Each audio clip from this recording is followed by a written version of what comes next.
بسم اللہ الرحمن الرحیم. یہ کسی صاحب کی کلاسز ہیں، اگر کسی سے مس ہو گئے تو یہاں سے لیں. کچھ سوالات ہیں.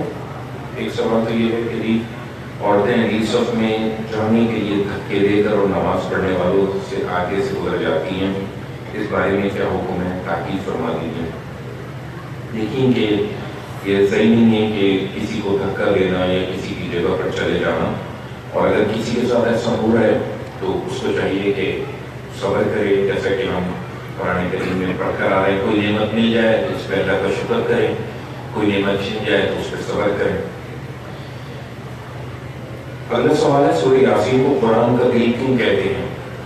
سورہ یاسین کو قرآن کا دل کہتے ہیں، سورہ رحمان کو قرآن کی دلہن کہتے ہیں. یہ سب لوگوں کے رکھے ہوئے نام ہیں. اللہ تعالیٰ نے یا اللہ کے رسول نے ایسی کوئی چیز نہیں فرمائی ہے. فرمایا الرحمن و عروس القرآن، الرحمن و عروس القرآن. اور جب کوئی عالمی نظم میں ہوتا ہے تو گھر والے سورہ یاسین کیوں پڑھتے ہیں؟ نبی کریم صلی اللہ علیہ وسلم کی جو حالت نظر کی جو کیفیت ہے وہ بخاری شریف میں اور کئی روایات میں آئی ہے، اور آپ کی زبان سے مستقل ایک جملہ نکل رہا تھا کہ اللہم بالرفیق الاعلیٰ. تو وہاں تو اللہ کے نبی صلی اللہ علیہ وسلم نے یا صحابی نے کوئی یاسین نہیں پڑھی تھی. یہ بھی لوگوں کا ہی ایک بنایا ہوا ہے. پریشانی میں سورہ یاسین پڑھنا، بیماری میں اور پریشانی میں سورہ یاسین پڑھنا کیسا ہے؟ ہم نے ایوب علیہ السلام کی بیماری کا ذکر قرآن کریم میں پڑھا. اس میں انہوں نے اللہ تعالیٰ سے دعا کی. تو جو بھی بیماری ہو، جو بھی پریشانی ہو، جیسے کہ ہم شروع سے پڑھتے آ رہے ہیں، آدم کو اور حوا کو جنت سے نکالا، انہوں نے دعا کی. حضرت موسیٰ علیہ السلام سے قتل ہو گیا تھا، انہوں نے دعا کی. تو اپنے ہر معاملے کے لیے اللہ تعالیٰ سے دعا کیجیے، اور دعا میں بھی کوئی خاص الفاظ نہیں ہے، بلکہ جو آپ کے دل میں آئے. آپ کا دلی تعلق اللہ سے پیدا ہونا چاہیے. ہر روز بھی سورہ یاسین پڑھتے ہیں تو یہ ہے کہ قرآن کریم تھوڑا پڑھیں بجائے اس کے کہ زیادہ بغیر سمجھے پڑھنے کے. ہم کچھ دعائیں پڑھتے ہیں صبح میں 100 دفعہ رزق میں برکت کے لیے، یا دن میں 300 دفعہ پڑھنی، پریشانیاں دور ہوں گی. اللہ تعالیٰ سے دعا کریں، وہی جواب ہے. یا کسی حاکم کو مغلوب کرنا ہو تو اتنی دفعہ پڑھ کر پھونک دیں. میں نے تو کبھی نہیں سنا کوئی حاکم مغلوب ہو گیا ہو. اگر ایسی کوئی بات ہے تو عمران خان کو بتانی چاہیے ہمیں کہ آپ پڑھیں اور اس سے نواز شریف کا تصور ہو جائے گا.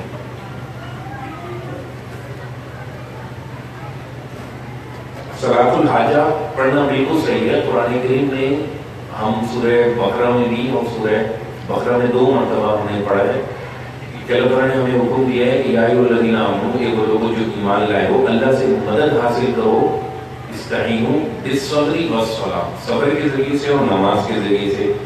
تو جو بھی پریشانی ہو، مشکل ہو، تو نماز کے ذریعے سے اللہ سے تعلق پیدا کیا جائے اور اس سے باتیں کی جائیں. اور ہمیں کوئی سی حدیثوں کی ایک کتاب کا نام بتا دیں جو اپنے پاس رکھیں اور اپنی اصلاح کر سکیں. بہت اچھا سوال ہے. خیال میں آج ایک آیت آئے گی کہ اللہ نزل احسن الحدیث، اللہ تعالیٰ نے بہترین حدیث کی کتاب اتاری ہے، یعنی قرآن کریم کل گزری ہے، جو کتابیں متشابہہ ہے، ایک دوسرے سے ملتی جلتی ہیں اور جس کی صورتیں آپس میں جوڑا ہے. جب تراویح پڑھ رہے ہوں گے اس دوران قرآن پاک کے ساتھ ساتھ ہم کوئی ذکر کر سکتے ہیں جیسے استغفار وغیرہ. کوئی حرج نہیں ہے، مگر جب قرآن کریم پڑھا جا رہا ہو تو کوشش کریں کہ اس کو سمجھیں. اکثر عورتیں شیفون کے دوپٹے سے نماز پڑھتی ہیں تو نماز ہو جاتی ہے. جی بالکل ہو جاتی ہے، کوئی بات نہیں. شیفون کا ہو، لٹکے کا ہو، جارجٹ کا ہو، رنگ سے نماز ہو جائے گی انشاءاللہ. کوئی ایسی بات نہیں ہے. سر اس میں ڈھکا ہونا چاہیے، بال ڈھک جائے، کوئی ایسی بات نہیں. انشاءاللہ اللہ تعالیٰ جو ہے وہ ہماری عبادات کو قبول کرے گا ہر حال میں. اللہ کہتا بھی ہے کہ وہ اس کی جو بندے کوشش کرتے ہیں اس کو ضائع نہیں کرتا.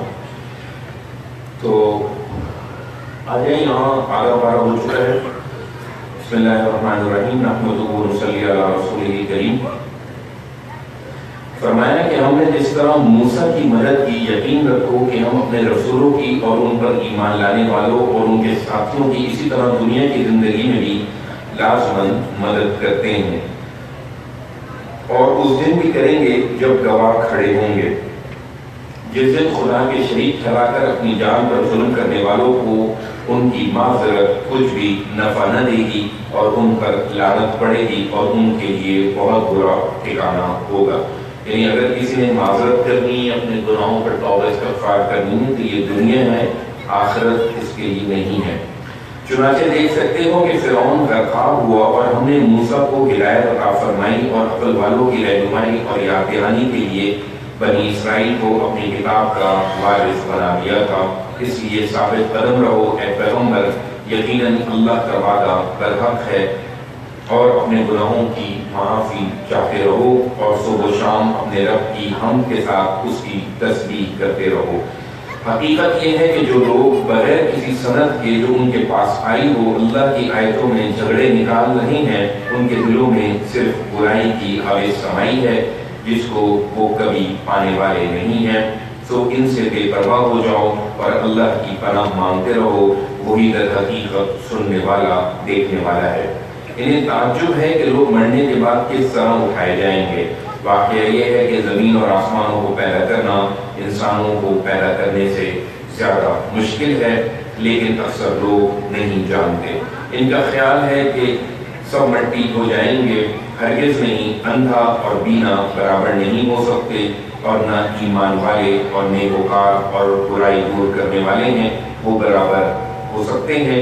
لوگوں تم بہت کم سوچتے ہو۔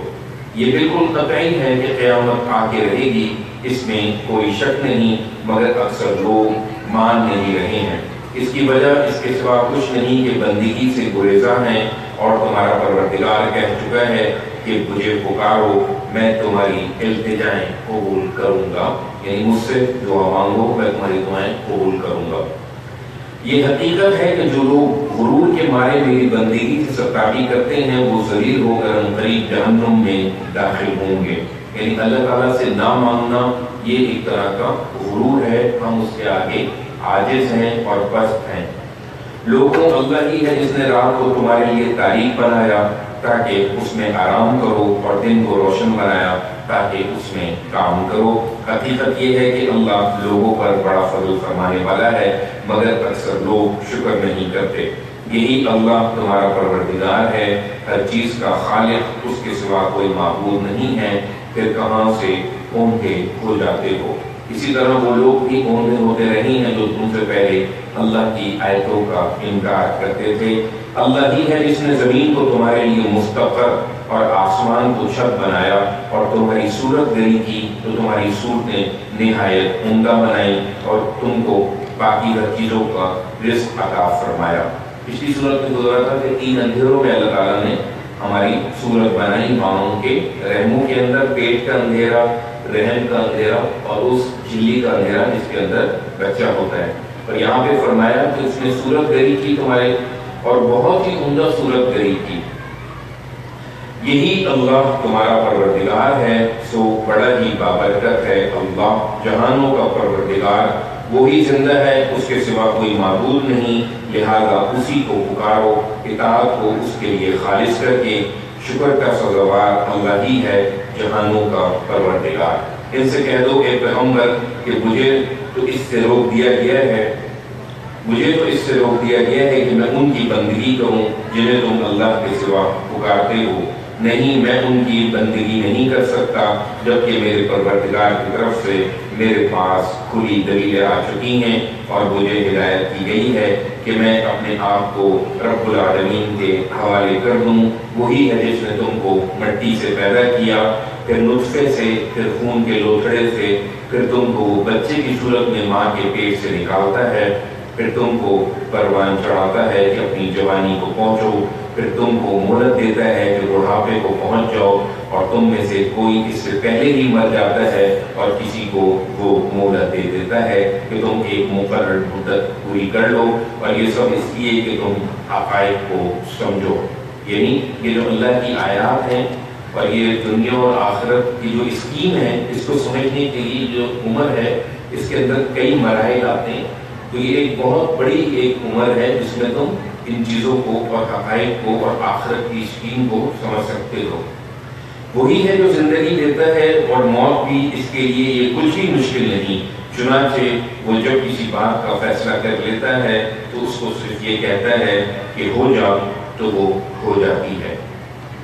تم نے دیکھے نہیں کہ یہ لوگ جو ان سب حقائق کو دیکھتے اور اس کے باوجود اللہ کی آیتوں میں جھگڑے نکالتے ہیں، یہ کہاں سے پھیر دیے جاتے ہیں؟ یہی جنہوں نے اللہ کی اس کتاب کو جھٹلا دیا اور ان صحیفوں کو بھی جن کے ساتھ ہم نے اپنے رسولوں کو بھیجا تھا۔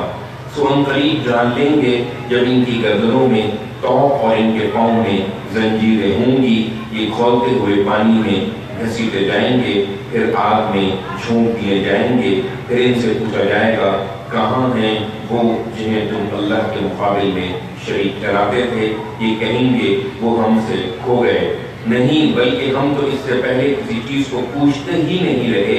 اللہ اس طرح ان منکروں کے حواس گم کر دے گا کہ مانیں گے بھی اور انکار بھی کریں گے۔ ارشاد ہوگا کہ تم اس انجام کو اس لیے پہنچے کہ زمین میں ناحق بیچتے پھرتے رہے اور اس لیے کہ تم اتراتے تھے۔ اب جاؤ جہنم کے دروازوں میں داخل ہو جاؤ، تم اس میں ہمیشہ رہو گے، سو کیا ہی برا ٹھکانہ ہے تکبر کرنے والوں کا۔ یہ مان نہیں رہے اے پیغمبر تو صبر کرو، اس میں کچھ شک نہیں کہ اللہ کا وعدہ برحق ہے، پھر جس عذاب کی وعید ہم انہیں سنا رہے ہیں اس کا کچھ حصہ ہم انہیں ضرور تمہیں دکھا دیں گے یا تم کو وفات دے دیں گے اور اس کے بعد ان سے ملیں گے، پھر ان کو پلٹنا ہماری ہی طرف ہے۔ تم سے پہلے بھی ہم نے بہت سے رسول بھیجے ہیں، ان میں وہ بھی ہیں جن کے حالات ہم نے تمہیں سنا دیے ہیں اور وہ بھی جن کے حالات ہم نے تمہیں نہیں سنائے۔ ان میں سے کسی رسول کی قدرت نہ تھی کہ اللہ کے اذن کے بغیر وہ کوئی نشانی لے آئے، اس لیے انتظار کرو، جب اللہ کا حکم آ جائے گا تو پورے انصاف کے ساتھ فیصلہ کر دیا جائے گا، اس وقت یہی اہل باطل خسارے میں ہوں گے۔ یہاں بتا دیا کہ یہاں ہم نے اس کتاب میں جن رسولوں کا ذکر کیا ہے وہ تو ہم نے بھیجے ہی ہیں، کچھ ایسے رسولوں کا ذکر ہم نے اس کتاب میں نہیں کیا مگر ہم نے ان کو بھیجا تھا دنیا میں۔ لوگوں نشانیاں مانگتے ہو تو ذرا یہ نشانی بھی دیکھو کہ اللہ ہی ہے جس نے تمہارے لیے چوپائے پیدا کیے کہ ان میں کسی سے سواری کا کام لو اور کسی کو تم کھاتے ہو اور ان میں تمہارے لیے دوسری منفعتیں بھی ہیں۔ یہ اس لیے بھی پیدا کیے گئے ہیں کہ تمہارے دلوں میں جہاں جانے کی حاجت ہو تم ان پر سوار ہو کر وہاں پہنچ جاؤ۔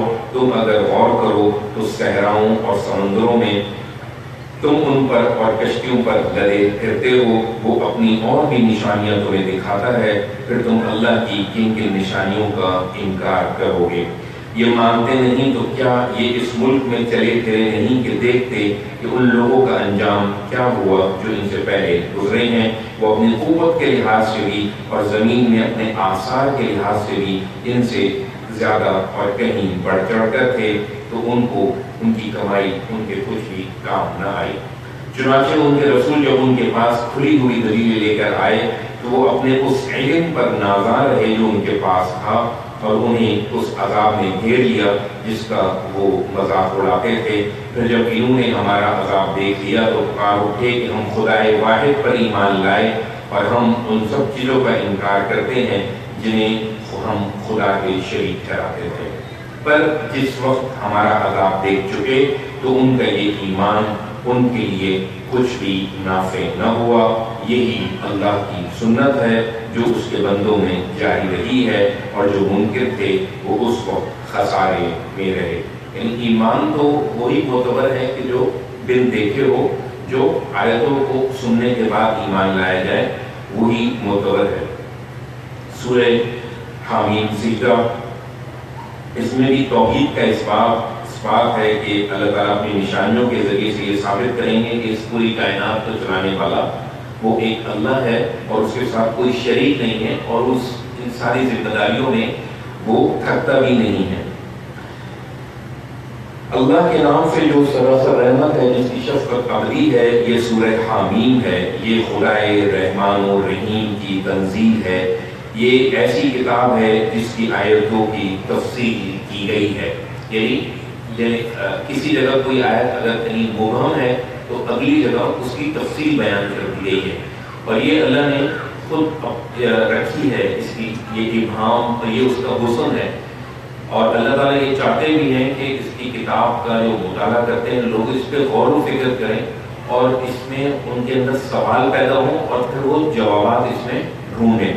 لہٰذا پہلے ہم سورہ ہود میں پڑھ کر آئے ہیں کہ اللہ تعالیٰ نے یہ کتاب اتاری ہے جس کی آیتیں محکم ہیں، ثم فصلت، پھر ہم اس کی تفسیر کریں گے من لدن حکیم خبیر، جو تفسیر ہوگی حکیم و خبیر کی طرف سے، یعنی اللہ تعالیٰ کی طرف سے.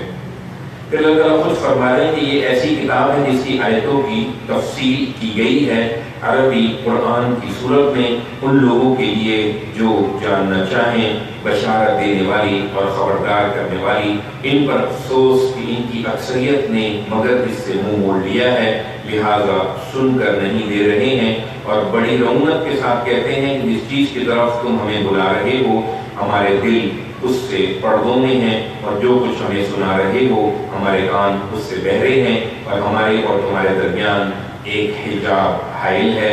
سو جو کچھ تمہیں کرنا ہے کر گزرو، ہم بھی جو کچھ کرنا ہے کر کے رہیں گے.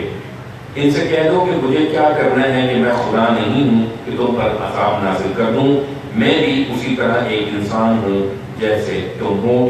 مجھے وحی کے ذریعے سے بتایا جاتا ہے کہ تمہارا معبود ایک ہی معبود ہے، سو اپنا رخ سیدھے اسی کی طرف کیے رہو اور اس سے مغفرت چاہو. اور کہہ دو کہ ان مشرکوں کے لیے تباہی ہے جو زکوٰۃ کی صورت میں لوگوں کا جو حق ان پر عائد ہے اسے ادا نہیں کرتے اور یہی آخرت کے منکر ہیں. ان میں سے البتہ جو ایمان لے آئے ہیں اور انہوں نے نیک عمل کیے ہیں ان کے لیے یقیناً ایسا صلہ ہے جو کبھی ختم ہونے والا نہیں ہے. ان سے پوچھو کیا تم اس ہستی کا انکار کر رہے ہو جس نے 2 دنوں میں زمین بنائی اور اس کے شریک ٹھہراتے ہو؟ یہ ہے جہانوں کا پروردگار. اب اللہ تعالیٰ بتا رہا ہے، پیچھے دوسرا ہے کہ اللہ تعالیٰ نے اس کائنات کو 6 دنوں میں بنایا اور یہاں اللہ تعالیٰ فرما رہے ہیں کہ اس زمین کو اللہ تعالیٰ نے 2 دن میں بنایا اور اگلے 2 دنوں میں اس کے اندر خزانے رکھے اور باقی کائنات جو ہے اگلے 2 دنوں میں بنائی. اور اس نے زمین کے اندر اس کے اوپر سے پہاڑ گاڑ دیے اور اس میں برکتیں رکھ دیں اور سب ضرورت مندوں کے لیے یکساں اس کی غذائیں اس میں امانت رکھ دیں. یہ سب ملا کر 4 دنوں میں. پھر اس نے آسمان کی طرف توجہ فرمائی جو زمین کے ساتھ ہی وجود میں آ چکا تھا اور اس وقت دھوئیں کی صورت میں تھا. تو اس کو اور زمین کو حکم دیا کہ تعمیر کرو، خوشی سے یا ناخوشی سے. دونوں نے کہا کہ ہم خوشی سے حاضر ہیں. یعنی یہ آپ دیکھیں کہ اللہ تعالیٰ کا کتنا بڑا کرشمہ ہے کہ یہ جو مٹی ہے جس کو ہم اپنے پاؤں سے روند کر چلتے ہیں، اس میں ایک انسان ایک بیج ڈالتا ہے اور اس ایک بیج سے کوپل نکلتی ہے اور درخت نکلتا ہے. اس درخت سے ہزاروں اور لاکھوں بیج نکلتے ہیں اور ان ہزاروں اور لاکھوں بیجوں سے پھر نئے درخت نکلتے ہیں. یہ سب کیا ہے کہ اللہ تعالیٰ کی کرامت ہے جو ہم دن رات دیکھتے ہیں مگر ہم اس پہ غور نہیں کرتے.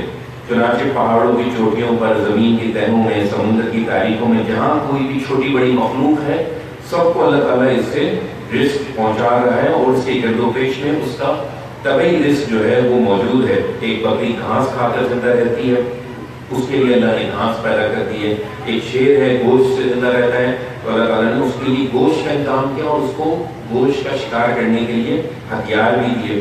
تو یہ اللہ تعالیٰ اپنی زبردست قدرت کی طرف اشارہ کر رہا ہے کہ ہم نے اس زمین کو 2 دن میں بنایا اور اگلے 2 دن میں اس کے اندر خزانے رکھے اور پھر آسمان کی طرف متوجہ ہوا. پھر 2 دنوں میں ان کے ساتھ آسمان ہونے کا فیصلہ فرمایا اور ہر آسمان میں اس کا قانون وحی کر دیا اور تمہارے اس قریبی آسمان کو ہم نے چراغوں سے بھی روشنی دی اور اسے خوب محفوظ بنا دیا. یہ خدائے عزیز و علیم کا منصوبہ ہے. اب بھی اگر تم منہ موڑتے ہو تو کہہ دو کہ جیسی کڑک عاد و سمود پر ہوئی تھی میں تم کو اسی طرح کی کڑک سے ڈراتا ہوں. یعنی ان پر چیخ کا عذاب آیا تھا جب ان کے آگے اور پیچھے سے ان کے رسول ان کے پاس آئے کہ انہیں ہر پہلو سے سمجھا دیں کہ اللہ کے سوا کسی اور کی بندگی نہ کرو.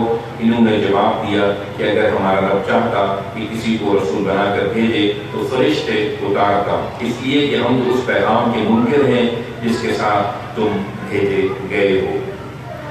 سو آج کا معاملہ یہ تھا کہ وہ بغیر کسی حق کے زمین میں بڑے بن بیٹھے اور کہنے لگے کہ ہم سے بڑھ کر طاقت میں کون ہے، کیا انہوں نے سوچا نہیں کہ جس خدا نے ان کو پیدا کیا ہے وہ ان سے طاقت میں کہیں بڑھ چڑھ کر ہے۔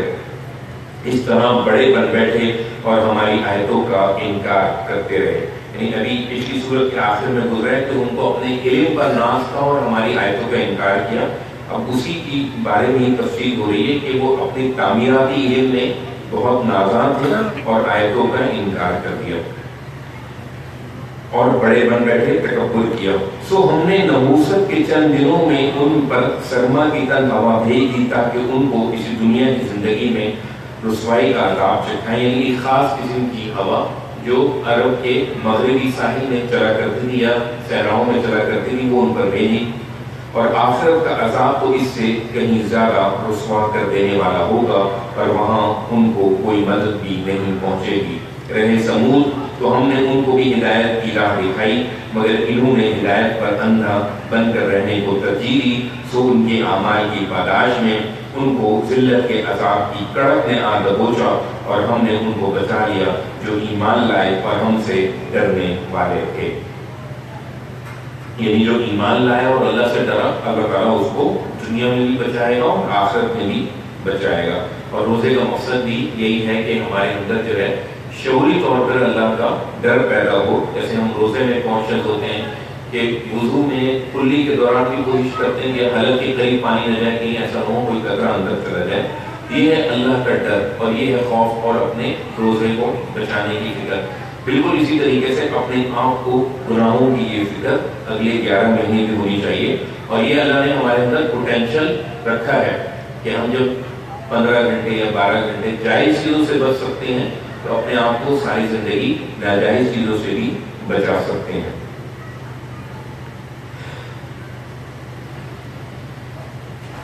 اس دن کا خیال کرو جب اللہ کے یہ دشمن دوزخ کی طرف ہانک کر اکٹھے کیے جائیں گے، پھر ان کے اعمال کے لحاظ سے ان کی درجہ بندی کی جائے گی، یہاں تک کہ جب وہ وقت آ جائے گا کہ دوزخ تک آپ پہنچیں گے تو جو کچھ ہی کرتے رہے، ان کے کان اور ان کی آنکھیں اور ان کے جسم کے رونگٹے ان پر اس کی گواہی دیں گے۔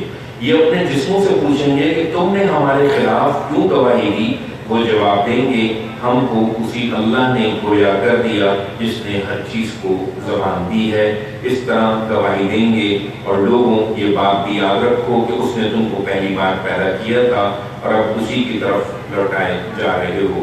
تم یہ اندیشہ نہیں رکھتے تھے کہ تمہارے کان اور تمہاری آنکھیں اور تمہارے جسموں کے رونگٹے تمہارے خلاف گواہی دیں گے، بلکہ تم نے گمان کر رکھا تھا کہ اللہ بھی ان بہت سی چیزوں سے واقف نہیں ہے جو تم کرتے ہو۔ تمہارا یہی گمان ہے جو تم نے اپنے پروردگار کے بارے میں کیا تھا، جس نے تم کو غارت کیا اور تم خسارے میں پڑ گئے۔ سو اگر یہ صبر کریں تب بھی دوزخ ہی ان کا ٹھکانہ ہے، اور اگر نہ کریں تب بھی، اور اگر یہ معافی چاہیں گے تو انہیں معافی نہیں دی جائے گی۔ یہ اس انجام کو اس لیے پہنچے کہ ان کی گناہوں کی تلاش میں ہم نے ان پر برے ساتھی مسلط کر دیے، تو ان کے آگے اور پیچھے ہر چیز انہوں نے ان کو خوشنما بنا کر دکھائی، اور بالآخر وہی بات ان پر بھی پوری ہو کے رہی جو ان سے پہلے گزرے ہوئے جنوں اور انسانوں کے گروہ پر پوری ہوئی۔ یقیناً یہ خسارے میں رہنے والے تھے۔ یہ منکرین کہتے ہیں کہ اس قرآن کو نہ سنو، اس کے بیچ میں غل مچا دیا کرو تاکہ تم غالب رہو۔ سو ہم ان منکروں کو ضرور سخت عذاب چکھائیں گے، اور جو کچھ یہ کرتے رہے ضرور اس کا ان کو بدترین صلہ دیں گے۔ یہ اللہ کے دشمنوں کا بدلہ ہے۔ جانتے ہو کیا ہے؟ یہ آگ ہے۔ اس لیے ان کے لیے ان کے اس جرم کی سزا میں کہ یہ ہماری آیتوں کا انکار کرتے رہے تھے، اسی میں ہمیشہ کا ٹھکانہ ہوگا۔ وہاں یہ منکرین کہیں گے کہ اے ہمارے رب، ہمیں وہ جن اور انسان ذرا دکھا دے جنہوں نے ہمیں گمراہ کیا تھا، ہم ان کو اپنے پیروں تلے رون دیں گے تاکہ وہ ذلیل و خوار ہوں۔ اس کے برخلاف جن لوگوں نے اقرار کیا کہ ہمارا رب اللہ ہے، پھر تمام مخالفتوں سے بے پرواہ ہو کر اس پر ثابت قدم رہے، ان کو تسلی کے لیے قیامت کے دن اس سے پہلے کہ فیصلہ ہو ان پر یقیناً فرشتے نازل ہوں گے اور کہیں گے کہ اب نہ کوئی اندیشہ کرو اور نہ غم، اس جنت کی خوشخبری قبول کرو جس کا وعدہ تم سے کیا جاتا تھا. ہم دنیا کی زندگی میں بھی تمہارے ساتھی رہے اور آخرت کی زندگی میں بھی تمہارے ساتھی ہیں. ہم جس جنت کی خوشخبری تمہیں دے رہے ہیں اس میں تمہارے لیے ہر وہ چیز موجود ہے جسے تمہارا دل چاہے گا. اس میں ہر وہ چیز حاضر ہے جو تم طلب کرو گے. اس کی طرف سے سامان ضیافت کے طور پر جو بڑا ہی بخشنے والا ہے جس کی شفقت ابدی ہے. تم ان کو اللہ کی طرف بلا رہے ہو ایک پیغمبر، اور اس سے اچھی بات کس کی ہو سکتی ہے جو اللہ کی طرف بلائے اور نیک عمل کرے اور کہے کہ میں فرمانبرداروں میں سے ہوں. حقیقت یہ ہے کہ بھلائی اور برائی دونوں یکساں نہیں ہیں. اس میں شبہ نہیں کہ تمہارے منکرین اب برائی کے درپے ہیں، لیکن تم برائی کے جواب میں وہ کرو جو اس سے بہتر ہے. تو دیکھو یہ کہ وہی جس کے اور تمہارے درمیان دشمنی ہے وہ گویا ایک سرگرم دوست بن گیا ہے. اور یاد رکھو یہ دانش انہی کو ملتی ہے جو ثابت قدم رہنے والے ہوں، اور یہ حکمت انہی کو عطا کی جاتی ہے جن کے بڑے نصیب ہوں. یہ اللہ تعالیٰ نے نبی کریم صلی اللہ علیہ وسلم کو ہدایت فرمائی کہ آپ کے ساتھ جو برائی کی جا رہی ہے اور یہ دشمنی کا معاملہ کر رہے ہیں تو آپ ان کے ساتھ پلٹ کر اچھائی کا معاملہ کریں. اور دوسری بات بیان کی کہ اچھائی اور برائی برابر نہیں ہو سکتی. اور جب تم ان کے ساتھ اچھائی کرو گے تو اس کے سلے میں کیا ہوگا، جو تمہارا گرم جوش دشمن تھا وہ تمہارا گرم جوش دوست بن جائے گا. یعنی مگر یہ کہنے میں تو بہت آسان ہے کہ کوئی تمہارے ساتھ برائی کر رہا ہے اور تم پلٹاوے میں اس کے ساتھ اچھائی کر رہا ہو، مگر عملاً بہت مشکل ہے. یہ انہی کو حاصل ہوتی ہے جو خوب صبر کرنے والے ہوتے ہیں اور جو بڑے حوصلے والے اور نصیب والے ہوتے ہیں. یعنی اس کے لیے بڑا ظرف چاہیے کہ انسان برداشت کرتا رہے اور چیزوں کو بھولتا رہے اور برائیوں کو لوگوں کی بھلاتا رہے اور ان کی طرف اچھائی لوٹائے. تو یہ اس کا نتیجہ ہے. اور نبی کریم صلی اللہ علیہ وسلم کو اللہ تعالیٰ نے اس کا نتیجہ دکھایا کہ آپ کے ساتھ برائیاں کی جاتی تھیں. ایک عورت ہے، بہت مشہور واقعہ ہے، کچرا پھینکتی تھی. تو ایک دن کچرا نہیں پھینکا تو آپ اس کی خیریت دریافت کرنے کے لیے پہنچ گئے. تو اندازہ کیجیے وہ اندر سے کتنا ٹوٹی ہوگی کہ میں جس کو تکلیف پہنچاتی تھی وہ آج مجھ سے خیریت معلوم کرنے آیا ہے، میری طبیعت پوچھنے آیا ہے. تو یہ ہے اندر سے سبق دینا اور برائی کا کے بدلے میں جواب دینا. اگلی بات اللہ تعالیٰ ارشاد فرما رہا ہے کہ شیطان تمہیں اس موقع پر ابھارے گا. یعنی اگر تمہیں کسی نے پتھر مارا ہے تو تمہارے پاس کیا طاقت نہیں ہے؟ تم تو اینٹ سے جواب دے سکتے ہو، اور اینٹ کا جواب نہیں دے سکتے، کم از کم پتھر تو مار سکتے ہو نا، اتنا ہی بدلہ تو لے لو. تو اس وقت شیطان جو ہے نا وہ ورغلائے گا اور بہکائے گا کہ نہیں تم بدلہ لو، تم چھوٹے کوئی ہو، تم چھوٹے باپ کے کوئی ہو، تم بھی بڑے باپ کے ہو، تمہارے پاس بھی پیسے کی کمی نہیں ہے، تم کسی سے دبتے نہیں ہو، تمہارے بھی بڑے تعلقات ہیں. اگر کل کوئی معاملہ ہوتا ہے پولیس وغیرہ کا کورٹ کا چلے گا تو تم دیکھ لو گے. نہیں، شیطان بہکائے گا.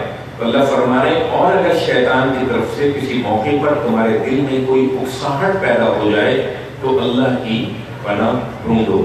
یعنی فوراً مساوس آئیں گے کہ اس کے ساتھ یہ معاملہ کرو تو نہیں، اعوذ باللہ من الشیطان الرجیم پڑھو. بے شک وہی سننے والا جاننے والا ہے. لوگوں جو زمین و آسمان کا خالق ہے، یہ رات اور دن اور سورج اور چاند بھی اسی کی نشانیوں میں سے ہے. تم نہ سورج کو سجدہ کرو اور نہ چاند کو، بلکہ اس اللہ کو سجدہ کرو جس نے انہیں بنایا ہے، اگر تم اس کی بندگی کرنے والے ہو. پھر اگر یہ تکبر کریں تو پرواہ نہیں، جو فرشتے تیرے پروردگار کی بارگاہ میں ہیں وہ شب و روز اس کی تسبیح کر رہے ہیں، اور ان کے ذوق و شوق کا حال یہ ہے کبھی تھکتے نہیں ہیں. اور اسی کی نشانیوں میں سے ہے تم زمین کو دیکھتے ہو کہ بالکل بے جان پڑی ہے، پھر جب ہم اپنی عنایت سے اس پر پانی برسا دیتے ہیں تو وہ زندہ ہو کر لہلہاتی اور ابھرتی ہے.